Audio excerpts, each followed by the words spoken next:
தமிழ்நாடு கிராம பேங்க் எதற்கும் எப்பொழுதும் உங்கள் நம்பிக்கையான வங்கி.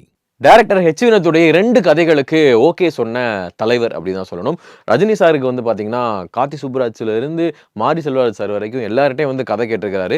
கடைசியில அவருக்கு வந்து சாட்டிஸ்ஃபைட் ஆனது அவருக்கு புடிச்ச வந்து 2 கதையும் அதுவும் ஹெச் வினோத் அவர்களுடைய டைரக்ஷன்ல தானாம். அதுவும் இல்லாம ஹெச் வினோத் ரொம்ப கராரா சொல்லியிருக்கிறாராம். "இங்க பாருங்க சார், இந்த ஃபேன் பாய் படம் இதெல்லாம் வந்து அந்த மாதிரியான டோன் வந்து நம்ம படம் இருக்காது.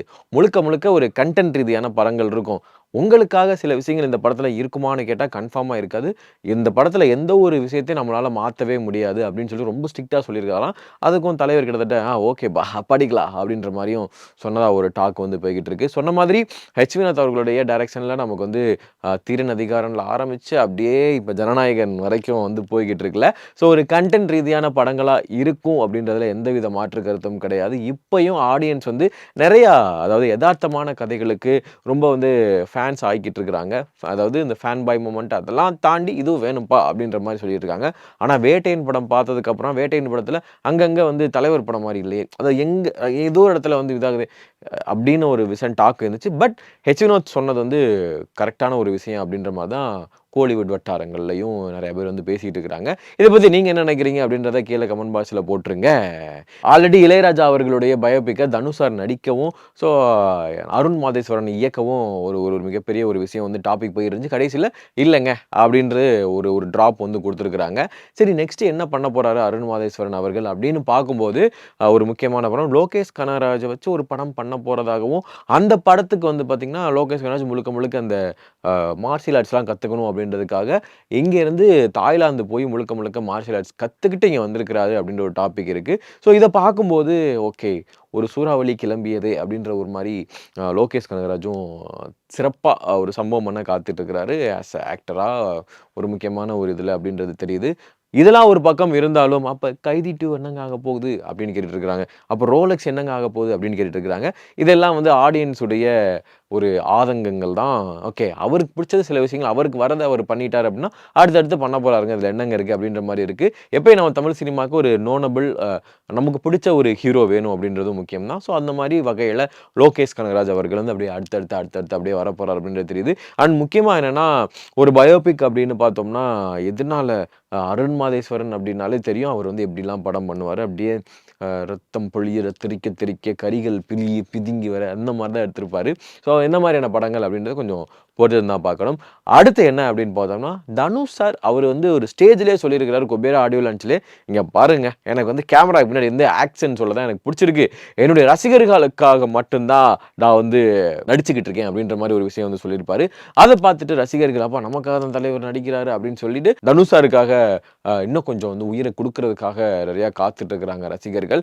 இத பார்த்ததுக்கு அப்புறமா தனுஷ் சார் வந்து, இது ஒரு பக்கம் இருந்தாலும், இன்னும் அடுத்தடுத்த படங்கள்ல வந்து நான் டைரக்ஷன்ல களத்துல இறங்குவேன் அப்படின்னு சொல்லியிருக்கிறாரு. அத தாண்டி குபேரா படம் வந்து பார்த்தீங்கன்னா, நெறையா நெ 2 வகையான ஒரு ரிவ்யூ வாங்குனதுனால, ஸோ அவர் வந்து நெக்ஸ்ட்டு என்ன படங்கள் டைரக்ஷன் அப்புறம் நெக்ஸ்ட்டு எப்படி எப்படி படங்கள் வந்து வரப்போகுது அப்படின்றதுனால, கொஞ்சம் பொறுத்து தான் பார்க்கணும் அப்படின்ற மாரி இருக்கு. அண்ட் கண்டிப்பா வந்து தனுஷ் சாருடைய டைரக்ஷன்ல நம்ம வந்து ராயனா இருக்கட்டும், பாப்பாண்டியனா இருக்கட்டும், அண்ட் வந்து நிலவுக்கு என்மேல் என்னடி கோபம் இருக்கட்டும், படமா பார்க்கும்போது ஒரு நல்ல ஒரு ஃபீல் கிடைச்சது. ஸோ அடுத்தடுத்து அது என்ன மாரியான படங்கள் குடுக்க போறா அப்படின்றதுல ஐ மீன் ஃபேன்ஸ் மட்டும் இல்ல. ஐ மீன் சினிமா வட்டாரங்கள்ல எல்லாருமே ரொம்ப வெயிட் பண்ணி காத்துட்டு இருக்கிறாங்கன்றதுல எந்தவித மாற்று கருத்தும் கிடையாது. எஸ்டிஆர் 49 காம்போ அதாவது எஸ்டிஆரும் சந்தானம் 2 பேரும் சேர்ந்து நடிக்க போறாங்க அப்படின்னு சொல்லிட்டு நம்ம எல்லாருக்கும் ஏகப்பட்ட ஒரு எதிர்பார்ப்பு இருந்துச்சு. அது எப்படி சந்தானம் ஓகே சொன்னாரு? ஏன் நடந்துச்சு? எப்படி நடந்துச்சு? அப்படின்னு சொல்லிட்டு ஆச்சரியப்படுற அந்த கேப்ல வந்து பார்த்தீங்கன்னா, இல்லங்க இந்த படத்த இப்போதைக்கு நம்ம வந்து கொஞ்சம் டிராப் பண்ணி வச்சுப்போம் அப்படின்னு ஒரு ட்விஸ்ட் குடுத்துருக்காங்க. இது வந்து யாருக்கு ட்விஸ்ட் ஆயிருக்கு அப்படின்னா, சந்தானம் அவர்களுக்கு ஏன்னா அவர் ரொம்ப மைண்ட கன்வின்ஸ் பண்ணி கண்டிப்பா அவர் யோசிச்சிருப்பாரு. இந்த பண்ணணுமா? இத நம்ம வந்து ரொம்ப நாள் கழிச்சு வந்து நெறைய ஹீரோஸ் கேட்டிருக்காங்களே, அதுக்கு நம்ம வேணான்னு சொல்லியிருக்கோமே சேர்ந்து நடிக்கிறதுக்கு. ஆனா வந்து எஸ்டிஆருக்கு நம்ம ஓகே சொல்றோமே. இதனால நமக்கு என்ன பிரச்சனைகள்லாம் வரப்போகுது அப்படின்றது பல விஷயங்கள யோசிச்சு தான் சொல்லியிருப்பாரு. பட் கடைசியில அது வந்து எப்படின்னு டிராப் அப்படின்னு சொல்லும்போது, ஐ மீன் டிராப் மீன்ஸ் நெக்ஸ்ட் கொஞ்ச நாள் கழிச்சு பொறுமையா பண்ணிப்போம் அப்படின்னு சொல்லி எஸ்டிஆர் சொல்லியிருக்கிறாரு. ஸோ இது வந்து இப்படி நிக்கும்போது அவருக்கு ஏதோ ஒரு வகையில கண்டிப்பா மனக்கஷ்டம் இருக்கும். அதனால அந்த படத்துக்காக டேட் குடுத்திருப்பாங்க பார்த்தீங்களா? அந்த டேட் வந்து வேற ஏதாவது படத்துக்கு கிளாஷ் ஆகலாம்னு சொல்லிட்டு அந்த படங்கள வேணான்னு சொல்லியிருக்க வாய்ப்பு இருக்கு.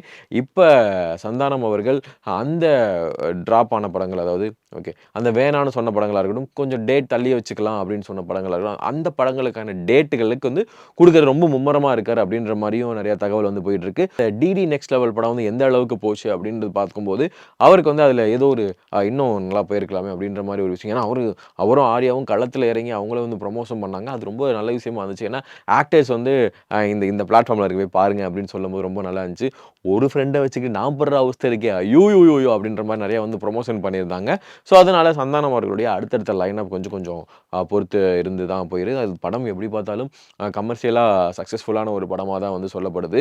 ஸோ, இதெல்லாம் பார்க்கும்போது இந்த பவர் பேக்கான ஒரு சந்தானம் அண்ட் எஸ்டிஆர் அப்படின்னு அந்த காம்போ வந்து ஒரு ஆடியன்ஸா எல்லாரும் மிஸ் பண்றாங்க அப்படின்னு தான் சொல்லணும். அது நடக்க போகுதுன்னு நெனைக்கும்போது, அது அப்படி நிக்கும்போது அவருக்கு மட்டும் இல்ல, பார்க்குற ஆடியன்ஸுக்கும் ஏதோ ஒரு வகையில டிசப்பாயின்ட்மென்ட் இருக்கு. ஹோப் அது கண்டிப்பா நடக்கும் அப்படின்னு சொல்லிட்டு. ஏன்னா, ஒரு ப்ராஜெக்ட்ல ஒரு ஆர்டிஸ்ட் வந்து அவ்வளோ தூரம் யோசிச்சு வந்து கையெழுத்து போட்டு ரெடி பண்ணி வச்சிருக்காங்க அப்படின்னா, கண்டிப்பா அதுக்கான எஃபோர்ட்ஸ் வந்து அடுத்தடுத்து போடணும்.